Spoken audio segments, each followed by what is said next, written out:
Rebonjour à toutes et à tous, c'est parti pour le journal. Les apéristes demandent aux alliés de jeter les masques et de déterminer clairement leur position en perspective de la présidentielle de 2017. Selon le ministre conseiller Mbaye Ndiaye, le moment est arrivé car en politique, on ne partage pas les stratégies avec les adversaires. Il prenait part à un rassemblement organisé dans la banlieue. Il est ici au micro de notre reporter. C'est le moment ou jamais pour les partis de la coalition Benno Bokk Yakaar de clarifier leur position quant à leur participation ou pas à la prochaine présidentielle. Le compagnonnage avec nos alliés doit être déterminé. Il faut une rupture pour qu'on sache objectivement qui est pour la candidature de Macky Sall et qui accepte d'assumer la responsabilité du bilan. Le moment est venu pour ceux qui sont dans l'ombre d'en sortir. La stratégie ne se partage pas avec l'adversaire. Nous avons besoin d'identifier qui sont les vrais compagnons pour 2017. Nous restons avec cette rencontre où les apéristes se sont prononcés sur la volonté de leur mentor de réduire son mandat à 5 ans. Moustapha Cissé Lo est catégorique. Le mandat du président ne doit pas être réduit. Il demande à Macky Sall d'interroger le Conseil constitutionnel pour dire non, pour dire le droit. Il annonce qu'il va voter non au référendum. Je n'ai jamais vu dans le monde quelqu'un qui est élu pour un mandat bien déterminé, qui ne démissionne pas, mais qui demande aux populations de réduire son mandat. Je trouve cela inconcevable et incompréhensible. Nous avons crié pour dire non au tripatouillage de cette constitution. Le président de la République ne doit pas accepter de subir des pressions pour organiser un référendum, dépenser 8 milliards du contribuable sénégalais pour un oui ou un non afin de réduire son mandat et après se représenter. C'est illégal. Si jamais le président de la République arrivait à bénéficier de cette disposition de la loi pour aller au référendum, j'en appellerai à ceux qui sont avec lui à voter non. Je dis non, je ne voterai pas ce référendum. Politique toujours, l'ex-ministre des Affaires étrangères, Maître Alioune Badara Cissé, a animé ce week-end dans la capitale du Nord une conférence de presse sur le thème nécessité d'un dialogue politique. Quelle place pour les jeunes? Au cours de cette rencontre, Maître Cissé s'est prononcé sur la situation politique du pays qui présentement reste très tendue. Pour l'ex-numéro 2 de l'APR, un dialogue sérieux doit s'instaurer dans toutes les formations politique pour l'intérêt du Sénégal. Il est ici avec notre reporter. Regrettable que la situation politique du Sénégal soit arrivée à ce point. Un point presque de non-retour dans le dialogue nécessaire entre l'opposition et le pouvoir. Mais si je dois accuser une partie, je pense que j'accuserai la partie à laquelle j'appartiens. Nous avons le pouvoir. Nous sommes ceux-là qui, plus et mieux que quiconque, devraient avoir besoin d'une situation paisible. Que nous avons la possibilité, en nous entourant de toute la force et de la sécurité, de faire régner l'ordre dans ce pays. Mais c'est au prix de beaucoup de mesures liberticides. Et par le dialogue, et par la concertation. Surtout au niveau de formation politique qui se ressemblent en bien des points, pour lesquels les leaders à la tête de ces partis se connaissent parfaitement bien. Je pense qu'il y a énormément de traverses que nous devons pouvoir emprunter pour que le dialogue s'instaure et que la paix se restaure. J'ai parlé au président de la République. Je le connais épris de paix et d'équité. Je le connais également fondamentalement. La Fédération libérale de Touba monte au créneau pour prédire des lendemains obscurs. Elle en veut comme principal responsable Macky Sall et il est d'avis que la justice du Sénégal agit sous la politique du président de la République. Par conséquent, elle attache du prix au respect des libertés démocratiques. Abdoulaye Diagne, Ousmane Diouf. La Fédération libérale de Touba sort enfin de son mutisme et interpelle les leaders d'opinion. Le pays s'affole, disons, le pays est à genoux, et que les chefs religieux, dans leur rôle quotidien, d'apporter des solutions aux préoccupations des talibés en général, ont la responsabilité, à mon avis, d'interpeller le président de la République pour qu'il change de stratégie envers les populations. Elle appelle ainsi le régime du président Sall à la raison. Parce qu'on a noté une justice sélective.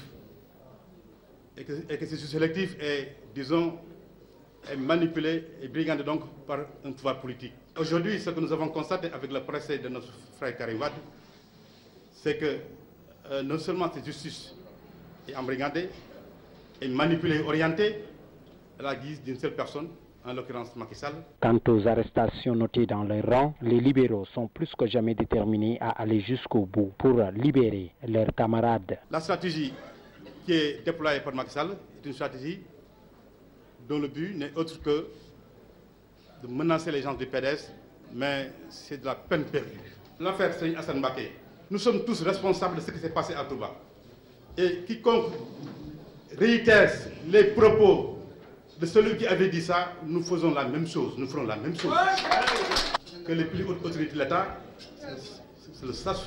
Parlons santé, 9 médecins dont 5 communautaires, un taux de prévalence de la planification familiale qui est à 9% et un taux d'accouchement assisté très faible. Des efforts sont encore à consentir pour diminuer le taux élevé de mortalité maternelle dans la région de Sédhiou, suffisant pour que la région médicale de Sédhiou, en partenariat avec Infirmeras para El Mundo, organise un forum communautaire pour mettre en place des stratégies de lutte. Correspondance à Sédhiou, Ibrahima Diallo. La région médicale de Sédhiou, en partenariat avec Infirmeras para El Mundo, a organisé un forum communautaire sur les stratégies de lutte contre la mortalité maternelle dans la région. À l'occasion, la pauvreté, la non-implication des maris lors des consultations prénatales, les problèmes de personnel et d'infrastructures sont évoqués comme contraintes. Les contraintes qu'on a identifiées sont la pauvreté qu'on trouve dans la région de Sédhiou, la non-participation active des maris lors des consultations prénatales et surtout des problèmes d'infrastructure et de personnel qu'on trouve dans la région de Sédhiou. Autant de raisons qui font que le taux d'accouchement assisté est très faible à l'échelle de la région de Sédhiou. Le taux d'accouchement assisté au niveau de la région de Sédhiou est très faible parce qu'on est à 58%. Pour booster les indicateurs en matière de santé de la reproduction, au-delà de la communication qui sera renforcée, les sages-femmes sont invitées à un changement de comportement. Pour booster les indicateurs, on va continuer d'augmenter la sensibilisation, essayer de faire plus de communication et surtout sensibiliser les sages-femmes pour un changement de comportement. Avec un taux de prévalence de la planification familiale qui est à 9%, 9 médecins dont 5 communautaires et 3 postes de santé, Nyanga, Simbandi Brassou et Djalamberen, toujours en construction, des efforts sont encore à faire pour diminuer le taux élevé de mortalité maternelle dans la région de Sédhiou. Ibrahima Diallo pour le relèvement des indicateurs en matière de santé de la reproduction au plus bas dans la région de Sédhiou. Le gouverneur de la région a invité les populations au renforcement de la sensibilité en faveur d'un comportement plus responsable. Habib Lewondia est ici avec Ibrahima Diallo. Recommandation à l'issue de ce forum consacré à la santé de la mère et de l'enfant, parce qu'il ne faut pas perdre de vue que l'un des objectifs poursuivis, c'est d'amener les décideurs publics, les leaders d'opinion, notamment les autorités administratives, les élus locaux, les notabilités coutumières et religieuses, à pouvoir s'impliquer activement dans la prise en charge des questions liées à la santé maternelle et à la santé de l'enfant au niveau de la région de Sédhiou. La seconde, c'est les questions qui sont liées à l'amélioration, par exemple, de l'accueil au niveau des structures de santé. Les participants au forum ont souhaité et ont insisté sur le relèvement du plateau technique, mais aussi sur l'affectation de personnel supplémentaire donc au niveau des structures de santé. Retour dans la capitale, plus précisément aux parcelles Asseni, où les populations de l'unité 21 disent non au projet de construction d'un lycée. Une position affichée hier lors d'un rassemblement général tenu sur le terrain site devant abriter l'établissement. Selon elle, le besoin de construire un lycée dans le quartier ne se fait pas sentir et que le terrain ne peut pas abriter une telle infrastructure de 32 classes. Le reportage est signé à Alassane Baldé. Les habitants de l'unité 21 des parcelles Asseni rejettent en bloc le projet de construction du lycée prévu sur le terrain de jeu du quartier. Et ces derniers l'ont fait savoir à l'occasion d'une assemblée générale d'information tenue hier. On ne veut pas de ce projet. Ici au niveau de l'unité 21, il y a plus de 12 équipes qui chaque dimanche matin se retrouvent ici au niveau de ce terrain. C'est-à-dire pour jouer de 10h à 15h pratiquement, il y a des matchs qui se déroulent ici au niveau du terrain. Donc si vous nous privez de ce terrain, là vous allez nous causer beaucoup de problèmes. Un rejet motivé par plusieurs raisons. Non seulement ça va créer un climat d'insécurité totale.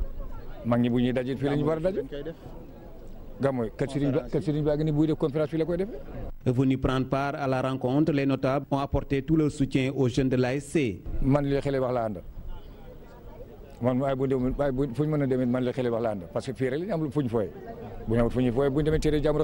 Reste à voir si les autorités académiques, elles, vont renoncer au projet eu égard de la position affichée par les populations de l'unité 21. Merci à Alassane Baldi. Sur l'international, plus précisément au Nigeria, les scrutins présidentiels et législatifs se sont terminés ce dimanche 29 mars. Dans la soirée, l'heure est désormais au dépouillement. On devrait connaître ce lundi le nom du nouveau président, mais aussi de la composition de l'Assemblée nationale formée du Sénat et de la Chambre de représentants. Des résultats également très importants, mais incertains, qui détermineront la prochaine majorité parlementaire.